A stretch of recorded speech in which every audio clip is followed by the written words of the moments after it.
నమస్కారం TV5 8 PM news కి స్వాగతం. ముందుగా ముఖ్యాంశాలు చూద్దాం. ఏపీ లిక్కర్ స్కామ్ కేసులో వైసీపీ ఎంపీ మిథున్ రెడ్డిని ఈడీ ప్రశ్నించింది. హైదరాబాద్ లోని ఈడీ ఆఫీసులో దాదాపు 7 గంటల పాటు మిథున్ రెడ్డిని అధికారులు విచారించారు. తన లాయర్ తో పాటు PLR infra company chairman Chandrasekhar రెడ్డితో కలిసి ఈడీ విచారణకు వెళ్లారు మిథున్ రెడ్డి. మరోవైపు కల్తీ నెయ్యి కేసులో తుది ఛార్జ్షీట్ దాఖలు చేసింది. సిట్ 36 మంది నిందితులుగా చేర్చింది.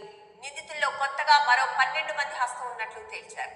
వైసీపీ హయాంలో జరిగిన కల్తీ నెయ్యి వ్యవహారం, గోదావరి పుష్కర పనులపై మంత్రులు అధికారులతో సీఎం చంద్రబాబు సమీక్ష నిర్వహించారు. 2027 జూన్ 26 నుంచి జూలై 7 వరకు గోదావరి పుష్కరాలు జరగనున్నాయి.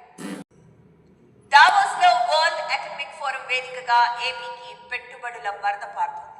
పుట్టినరోజు నాడు వేడుకలకు దూరంగా దేశంలో జనం దృష్టి మళ్లించేందుకే CM Revanth Reddy diversion politics చేస్తున్నారు అన్నారు మాజీ మంత్రి కేటీఆర్.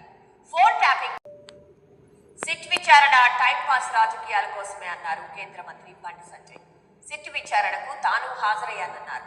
తనను మావోయిస్టుగా చూపించిన వారిపై దక్షిణాదిపై బీజేపీ ఫోకస్ పెట్టిన సమయంలో ఒకే రోజు 2 రాష్ట్రాల్లో ప్రధాని మోదీ పర్యటించారు.